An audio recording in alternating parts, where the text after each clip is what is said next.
Magandang umaga, Idol Dan Jaspe. Kumusta po ang ating biyahe ngayon? Kasalukuyan po na nagkakaroon po ng traffic dito po sa kahabaan ng Pulilan Road na kung saan mga truckers ay nagkabarabara na po dahil po sa maling parada ng truck na yan. Nakikita po niyan, truck na yan, dahil ang kanyang pagparada ay nakagitna pa. Kaya nga po, halos magkabilaan, ano? Yung kaliwa at kanan ay puro malalaking sasakyan at halos wala nang madaanan. Yung kabila naman, nakita nyo, ay mga parkingan na, ano, ng mga motor, yung mga nagtatrabaho dito. So tsaga-tsaga lang po mga kapuso at kapamilya sa mga ganitong sitwasyon ay give and take na lang mga idol. At sa lahat po na nagbabalak na dumaan dito, Yes po. huwag na po kayong magbalak pa. Oo. Mapapahamak lang po kayo, masisira po ang inyong oras dahil sa grabe po ang traffic.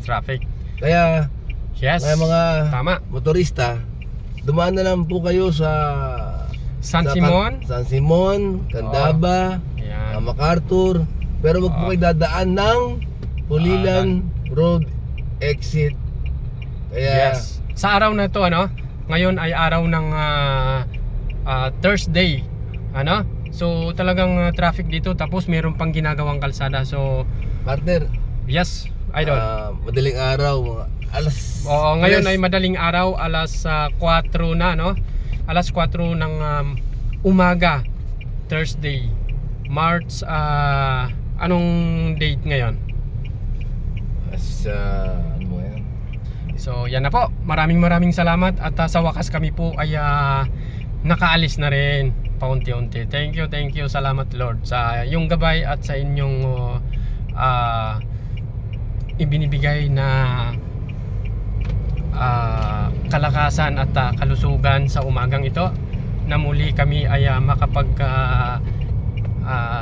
pasensya sa aming mga kapwa, at syempre yung mapagkumbaba sa bawat isa talaga ang mananatili sa ating puso at sa ating isipan. Yes, At lagi po natin tandaan na wag po natin kalimutan na manalangin, magpasalamat sa Diyos. Yes. Dahil po sa Kanya po nanggaling ang lahat ng biyaya at proteksyon, pag-iingat sa lahat ng oras.